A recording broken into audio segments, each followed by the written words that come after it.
I'm working on it. So we were on the... on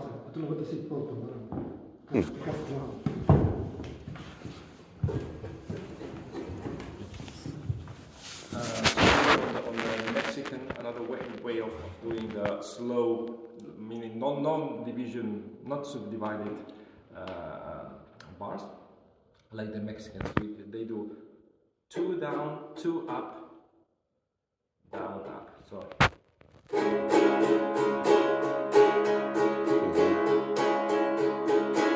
And they also do it in different ways. So.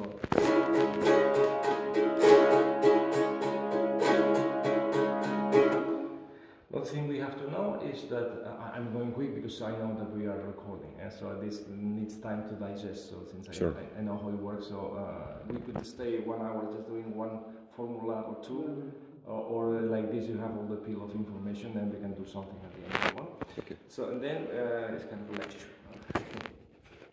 What is the other one I was saying? Yeah, and then you have to remember with these 4 fingers we have like with 4, with 3, with 2, with 1. So 3, 2,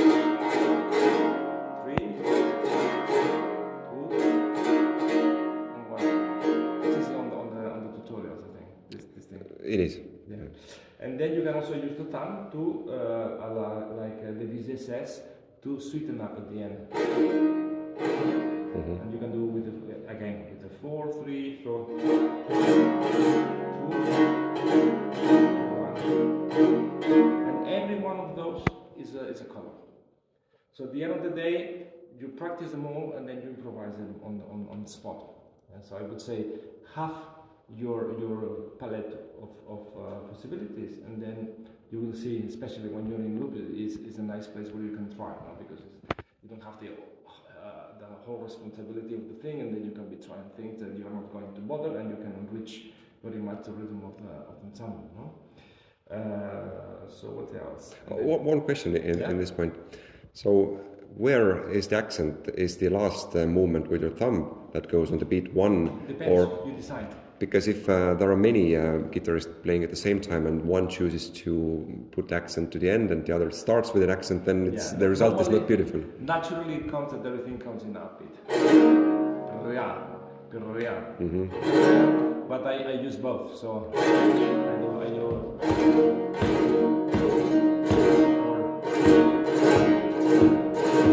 Depends.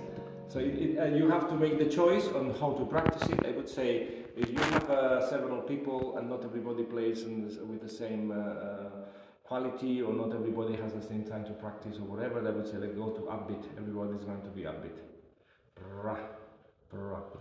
But I would say that this is more an individual thing to do. So I would say, for instance, another ornament in this way and in this direction will be just having the 4 fingers, 1 by 1. So I could practice 1, 2, 3, 4, 1, 2, 3, 4, or 1, 2, 3, 4, 5, 1, 2, 3, 4, 5, 1, 2, 3, 4. I do it slow.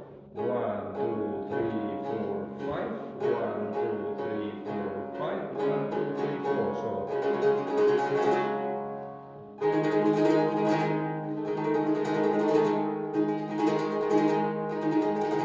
So it's not so much that we don't play flamenco here, but if we do it's kind of no? It's like arpeggiating. Exactly, relaxed one, no? So this has to be awake if we want to do that. So again, something to do. You want to be very noisy, you can do like the Mexicans do. You know, there is a technique for playing on the street. So the strings are higher even. And I won't do it here because I would scratch it maybe, and then I on mine I do it, but since it's not don't worry, do it. I do it here, so okay, and then you can do it here if you want, because then you scratch your own guitar. So you put the fingers, the nails, on the wood, not on the string. This is now it's very stiff.